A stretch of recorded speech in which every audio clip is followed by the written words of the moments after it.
Everybody, তো কেমন আছো তোমরা সবাই? আশা করছি সবাই অনেক অনেক ভালো আছে। তো তোমরা তো জানোই আমি কিছুদিন আগে গেছিলাম দিদির বাড়ি।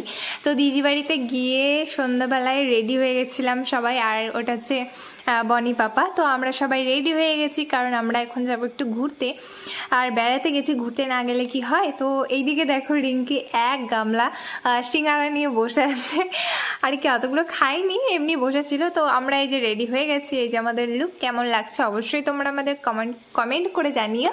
আর এই যে আমরা এখন হেঁটে হেঁটে যাচ্ছি দিদি বাড়ি থেকে। বাস মানে টোটো স্ট্যান্ড 5 মিনিট লাগে যেতে, তাই জন্য আমরা যাচ্ছিলাম। আর রাস্তায় দেখতে পেয়েছি ফুল, তাই আমরা দুজন কানে দুটো ফুল গুঁজে নিয়েছি। যেহেতু ওর জামাতে সাদা ছিল তাই আমি সাদা ফুলটা নিয়েছিলাম, আর ও নিয়েছিল লাল ফুলটা, যেটা আমার কালার, জামার কালার। আর এখানে লেখা ছিল আই লাভ ভদ্রেশ্বর। তো তারপরে আমরা চলে এসেছি একটা দোকানে এসেছিলাম একটু শাড়ি টাড়ি দেখার জন্য। তো এই যে সবাই আমরা চলে এসেছি, আর দোকানটার নাম ছিল রূপশ্রী।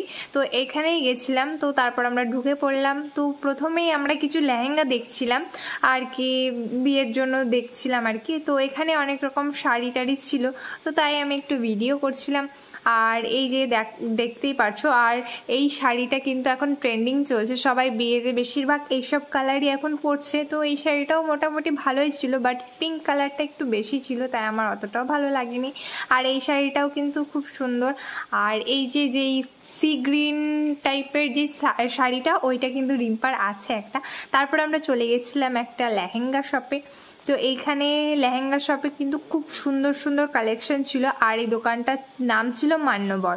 তো এখানে অনেক সুন্দর সুন্দর শেরবানি, তারপর অনেক সুন্দর সুন্দর লেহেঙ্গা পাওয়া যাচ্ছিল। তো তারপর আমরা ওখানে লেহেঙ্গা দেখে চলে এলাম একটা মলে, আর মলে আমাদের কিছুই পছন্দ হয়নি। তারপর আমরা চলে এসেছিলাম স্ট্যান্ডে, আর স্ট্যান্ডে কিন্তু আজকে প্রচুর ভিড় ছিল।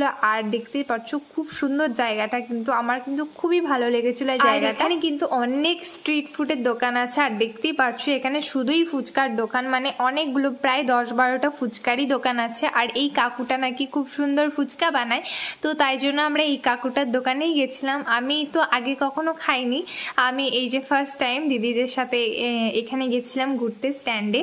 তো এখানে আমি একটু ঘুরে ঘুরে দেখছিলাম, খুব সুন্দর জায়গাটা, আমার খুবই ভালো লেগেছে। আর এখানে বনি পাপা খাচ্ছিল চকলেট ফুচকা, তারপরে আমরা নিয়ে নিয়েছিলাম দই ফুচকা। আর আমার দই ফুচকা অতটাও ভালো লাগে না, তাই জন্য আমি, দিদি, পিঙ্কি দিদি আর পিসি 3 জন মিলে জল ফুচকা খাচ্ছিলাম। তো আমি বেশি খাইনি, যেহেতু সন্ধ্যাবেলা আর খুব গরম ছিল, তাই আমার অতটাও ভালো লাগছিল না খেতে। তারপর আমরা চলে এলাম সোয়াদে। তো এখানে আর কি ফাস্টফুড পাওয়া যাচ্ছিল। তো এখানে অনেক রকমের খাবার ছিল, বাট আমরা মোমো নেব, তো ওখানে মোমো ছিল না। তারপর অন্য একটা দোকান থেকে মোমো নিয়েছিলাম, সেটা আর দেখানো হয়নি। তারপরে এই যে চলে এলাম এই দোকানটাতে। এই দোকানটা, এই জারগুলো, জুসের জারগুলো কিন্তু খুব সুন্দর ছিল, বাট অত দূর থেকে তো আনা সম্ভব না, তাই জন্য আমি আনিনি। এগুলোর প্রাইস ছিল 150 টাকা করে বোধ হয়। তারপরে আমরা চলে এলাম আরো একটা দোকানে। এখানে নিতে এসেছিলাম আমরা চিকেন ললিপপ। আর রিঙ্কি কিন্তু এখানে হেয়ার স্টাইল করতে ব্যস্ত। আর এই যে আমার ড্রেসটা, আমি এই ড্রেসটাই কিছুদিন আগে কিনেছিলাম। তো কেমন লাগছে অবশ্যই কমেন্ট করে জানিও। এই ড্রেসটা কিন্তু খুবই কমফোর্টেবল, তো খুবই ভালো লেগেছে আমার এই ড্রেসটা।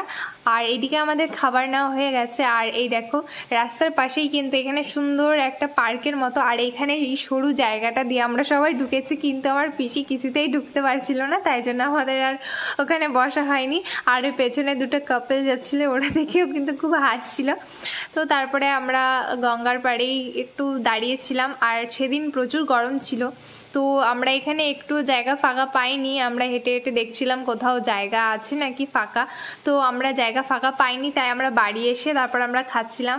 আর লাস্টে ছিল আইসক্রিম, ম্যাঙ্গো ফ্লেভারের আইসক্রিমটা জাস্ট অসাধারণ ছিল খেতে। ভিডিওটা এইটুকুই, দেখা হচ্ছে পরে একটা ভিডিওতে, টাটা।